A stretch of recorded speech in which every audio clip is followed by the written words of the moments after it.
नमस्कार मित्रांनो, आज 4 मे आणि लपंडाव या मालिकेत मोठा ट्विस्ट येणार आहे। आज सखी कान्हाच्या घरी गेली आहे आणि कान्हाने तिला सांगितलंय की तू मनस्विनीचे उर्फ सरकारचे डोळे एकदा चेक कर। त्यावर आता सखी तसंच करणार आहे।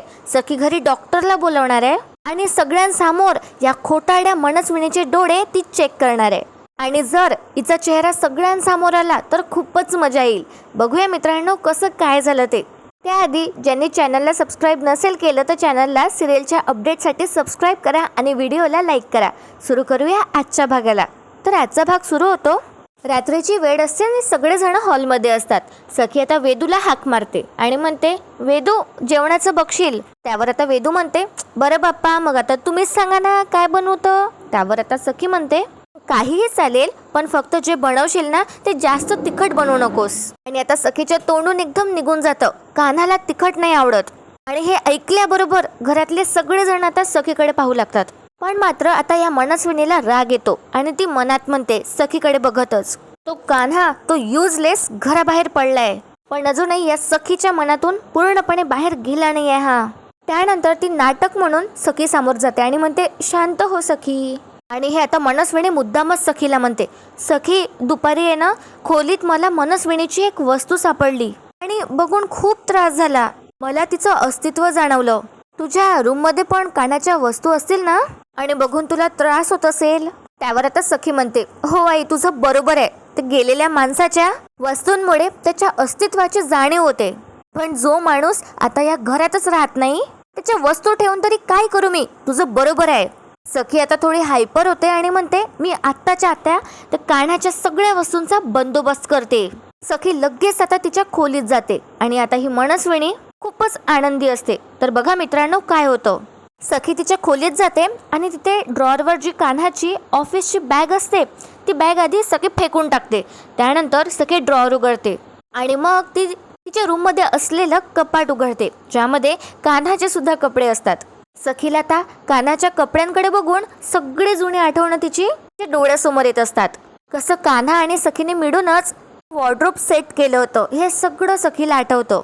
आणि सखी कान्हाच्या शर्टला हात सुद्धा लावते, पण तिच्या एकदम लक्षात येतं आणि मग सखी एक एक करून कान्हाचे सगळे टी शर्ट फेकून टाकते खाली जमिनीवर।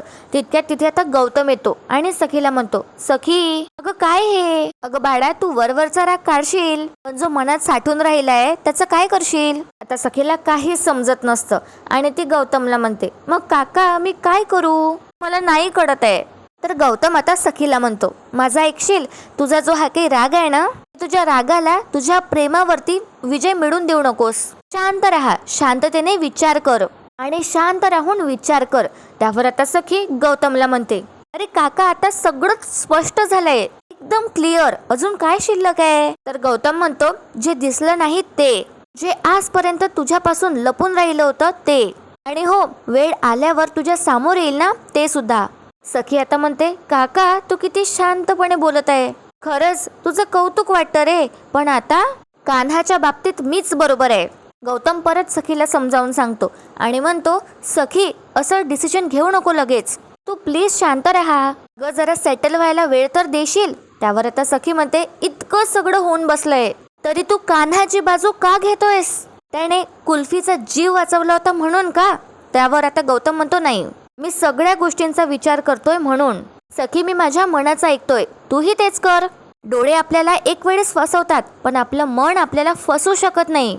अगं आता हेच बघ, इतकी वर्ष आपण त्या सरकारला तेजस्विनी वहिनी समजत होतो ना, म्हणून म्हणतोय डोळ्यावर विश्वास ठेवू नको, तुझं मन तुला जे सांगतंय ना त्यावर विश्वास कर। त्यावर आता सखी म्हणते, माझं मन मला फक्त एकच सांगतंय की मला त्या कान्हाची कुठलीच गोष्ट या घरात नकोय, कुठलीच गोष्ट नकोय, कुठलीच आठवण नकोय। त्यावर आता गौतम सखीला म्हणतो, कशा काढणार आहेस तू त्याच्या आठवणी? मनातून काढू शकशील का? नाही ना? गौतम आता सखीच्या खांद्यावर हात ठेवतो आणि म्हणतो, सखी तू अजूनही कान्हावर प्रेम करतेस। आता हेच बघ ना, खाली परशू आणि मीनाक्षी वहिनी जेव्हा कान्हाबद्दल उलट सुलट बोलत होते तेव्हा तुला राग आला ना? आला ना? त्यावर आता सखीला रिअलाइज होतं। सखी त्यावर काहीच उत्तर देत नाही। सखी तिचे डोळे पुसते आणि गौतमला म्हणते, पण या सामानाचं मी काय करू? कुठे टाकू हे कान्हाचं सामान? त्यावर गौतम म्हणतो, अगं बाळा का टाकायचंय, ज्याचे आहे त्याला परत कर. त्यावर सखी म्हणते, त्यासाठी त्याला भेटावं लागेल आणि मला त्याचं तोंड पण नाही पाहायचंय, नाही भेटायचंय मला त्याला. तर गौतम आता सखीला म्हणतो, सखी आजपर्यंत तो मुलगा आपल्या जगात राहिलाय, आता तू जा त्याचं जग पाहुणे. त्याचं जग कसं आहे हे तुला माहिती आहे का? म्हणून म्हणतोय, जर तुला त्याच्या ह्या गोष्टी नको असतील तर त्याच्या घरी जा आणि त्याला हे सगळं परत कर. आणि त्याला विचार ना, तुझ्या मनात जे काही प्रश्न आहेत सगळं विचार, मनातल्या सगळ्या शंका क्लिअर कर. पण हो, संवाद सुरू ठेव, कारण संवादानेच कोळी सुटतात आणि संवाद संपला की सगळं संपतं. सखी आता थोडा विचार करू लागते. त्यावर गौतम म्हणतो, सखी आपण आयुष्यात ज्या गोष्टी सुरू करतो ना त्या नेहमीच पूर्ण करायला हव्यात, कधीच अर्धवट सोडू नये. माझा तुझ्यावर विश्वास आहे, असं म्हणत गौतम तिथून निघून जातो. सखी आता थोडा विचार करते आणि ती डिसिजन घेते. पटकन सखी आता तिचा फोन घेते आणि ठरवते की कान्हाच्या आता घरी जायचं. सखी आता कान्हाला ब्लॉकलिस्टमधून काढते आणि कान्हाला सखी चक्क कॉल करते. तिकडे आता कान्हाला सखीचा कॉल बघून खूप आनंद होतो. कान्हा आता फोन रिसीव्ह करतो आणि म्हणतो, बेबी सरकार तुम्ही मला फोन केलात. माझं एक मन म्हणत होतं की तुमचा फोन येणार, तुमचा फोन येणार, पण दुसरं मन काही मानायला तयारच नव्हतं. पण तरी मी पॉझिटिव्ह राहिलो आणि बघा ना तुमचा फोन आला. फार मिस करतोय मी तुम्हाला. आता सखीला सुद्धा कान्हाचा आवाज ऐकून खूप बरं वाटत असतं, पण ती तसं कान्हाला दाखवत नाही अजिबात आणि म्हणते, मला तुला भेटायचं आहे. तर हे तर कान्हाच्या मनातलंच झालं. कान्हा लगेच म्हणतो, मला पण तुम्हाला भेटायचं आहे, सांगा ना कुठे, कधी येऊ का, तिकडे येऊ का मी. त्यावर सखी म्हणते, नाही मी येते ना तिथे, तू जिथे राहतोस तिथे, किर्लोस्करांच्या घरात. आता कान्हाला वाटतं सखी जर घरी आली तर नक्कीच काहीतरी तमाशा करणार. त्यामुळे कान्हा म्हणतो, नाही नाही इथे कशाला, बाहेर भेटूया ना आपण. सखी आता कान्हाला म्हणते, का अजून कुठला लपंडाव खेळतोयस का जे मला नाही माहिती, ॲड्रेस पाठव. असं म्हणत सखी आता फोन कट करते. कान्हाला थोडं टेन्शनच येतं आता. तर बघा मित्रांनो, आता कान्हा काय करतो, अपर्णाच्या केअरटेकरला कान्हा अपर्णाच्या खोलीत घेऊन येतो आणि म्हणतो, आई यांच्यासोबत फिरायला जा. अपर्णा म्हणते, अरे मी सकाळीच आली आहे फिरून. तर कान्हा म्हणतो, ठीक आहे ना, इथल्या इथेच वॉक कर मग. तर आता त्यावर अपर्णा म्हणते, बरं ठीक आहे. अरे पण कबीर, ते गुलाबाची कुंडी बाहेर ठेवलीस ना. कान्हा म्हणतो, हो. पण आता अपर्णाच्या लक्षात येतं कान्हा अस्वस्थ असतो म्हणून. अपर्णा विचारते, काय झालं, कसला विचार करतोयस. त्यावर कान्हा म्हणतो, आई अगं मी फक्त आणि फक्त सखीचाच विचार करतोय. अपर्णा विचारते, तिच्याशी काही बोलणं झालंय का. त्यावर कान्हा म्हणतो, सुरू आहे. हे ऐकून आता अपर्णा म्हणते, दिवे लागण्याची वेळ आहे, देव करो आणि तुमच्या नात्यातली सगळी इडापिडा टळो. अपर्णा कान्हाकडे बघून स्माईल करते आणि फिरायला जाते बाहेर त्यांच्या मेड बरोबर. इथे आता काय होतं, सखी कान्हाचं सगळं सामान पॅक करत असते. मनस्विनी सखीच्या खोली बाहेरून उभी राहते आणि सगळं बघत असते. त्यावर आता सखी काय करते, कान्हाचं सामान पॅक करताना सखीला एकदम आठवतं की ड्रॉअरमध्ये तिने कान्हाला गिफ्ट केलेली बासरी आहे. सखी आता ते बासरी घेते आणि ते सुद्धा कान्हाला परत द्यायची असते तिला. सखी ते बासरी आपल्या हाती घेते आणि त्या बासरीवरून अशी हात फिरवते. तिच्या चेहऱ्यावर स्माईल आणि जुन्या आठवणी असतात आणि सखी खूप इमोशनल होते. पण ते सगळं तिचं इमोशन्स कंट्रोल करते आणि ही मनस्विनी सगळं बघत असते. त्यानंतर सखीचं लक्ष मोरपिसाकडे जातं. सखी आता त्या मोरपिसाजवळ जाते आणि मोरपीस ती सुटकेसमध्ये ठेवायचा प्रयत्न करते, पण मोरपीस त्यामध्ये फिटच होत नाही. आणि मनस्विनी सगळी मजा घेत असते या सखीची आणि सखीवरती हसत असते. आणि सखीला आता समजतच नाही त्या मोरपिसाचं काय करायचं. पण त्यामुळे तिला कान्हाची आठवण येत असते. इथे आता सीन शिफ्ट होतो. कान्हा सखीची वाट बघत असतो. कान्हा हॉलमध्ये असतो आणि स्वतःला म्हणतो, मा आता गोळ्या घेऊन झोपल्या आहेत, एवढ्यात तर त्या काही उठणार नाही आणि बाहेर पण येणार नाही. आई पण आताच गेली आहे, म्हणजे सखी आल्यावर तिला भेटायला, तिच्याशी बोलायला घरात माझ्याशिवाय कोणीच नसणार आहे. कान्हाला थोडं बरं वाटतं आता. आणि तितक्यात आता सखीची कार येते कान्हाच्या घरासमोर. सखी एकटीच आली असते आणि तिने कान्हाचं सामान आणलं असतं सोबत.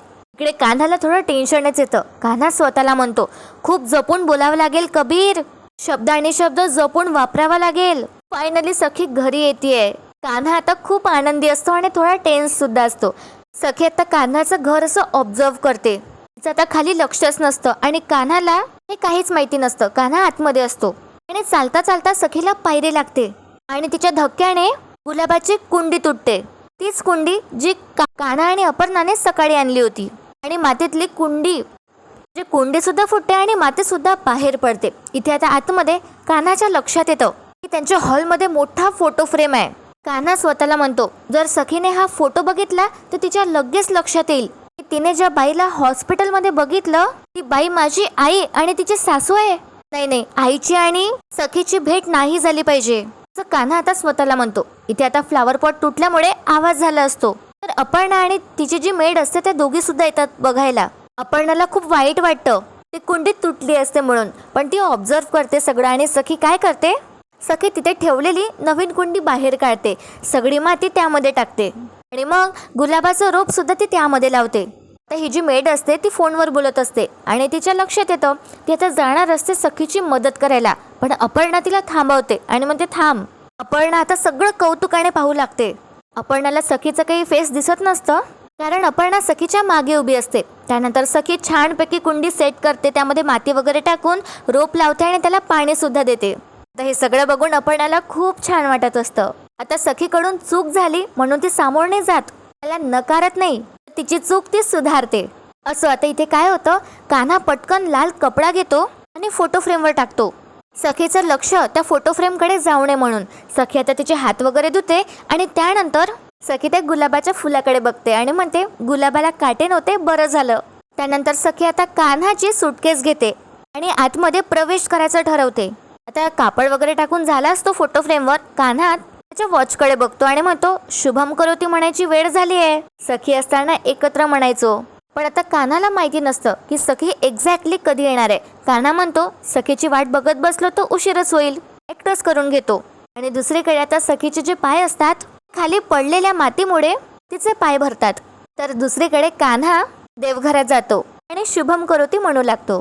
आणि सखी लक्ष्मीच्या पावलांनी घरात येते आता आणि ती कान्हाच्या घरात पहिल्यांदाच प्रवेश करते. अपर्णा बाहेरूनच सगळं बघत असते, सगळं ऑब्झर्व करत असते.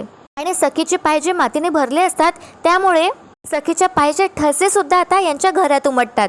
सखी जशी जशी आता घरात येते तसं तसं ती सगळं ऑब्झर्व करते. तर बाहेर अपर्णा आता विचार करत असते ही मुलगी कोण असेल. आणि बघा मित्रांनो काय होतं, सखी जशी जशी आता एंटर करते तसं कान्हा आता शेवटचं वाक्य म्हणतो, घरातली इडा पिडा बाहेर जाओ आणि घरातली लक्ष्मी घरात येओ. इतक्यात सखी एकदम अशी दारात येऊन उभी झाली असते आणि यांच्या घरातली लक्ष्मी खरंच यांच्या घरात आली असते. त्यानंतर काय होतं, कान्हाची शुभम करोती म्हणून झाली असते आणि सखी कान्हाला हाक मारते आणि म्हणते कबीर किर्लोस्कर. कान्हा आता सखीकडे बघतो आणि स्माइल करतो. दोघीही आता एकमेकांकडे हळूहळू चालत येतात. सखी आता कान्हाकडे बघतच राहते. त्याचा तो कबीरचा लुक, त्याचं ते शर्ट, त्याचे ते स्पेक्टॅकल्स. आणि अपर्णा आता घरात येते बघण्यासाठी की कोण आलंय. अपर्णा दुरूनच सगळं ऐकत असते आणि हे कान्हा आणि सखीला माहिती नसतं. सखी आता कान्हाला म्हणते अरे वा, पोट भरलेलं असूनही शिकार करणाऱ्या प्राण्यांचं आश्चर्यच वाटतं मला. ऍक्च्युली भरल्या पोटाने प्राणी कधीच शिकार करत नाही, पण माणूस. कान्हा म्हणतो काय बोलताय तुम्ही, मला समजलं नाही.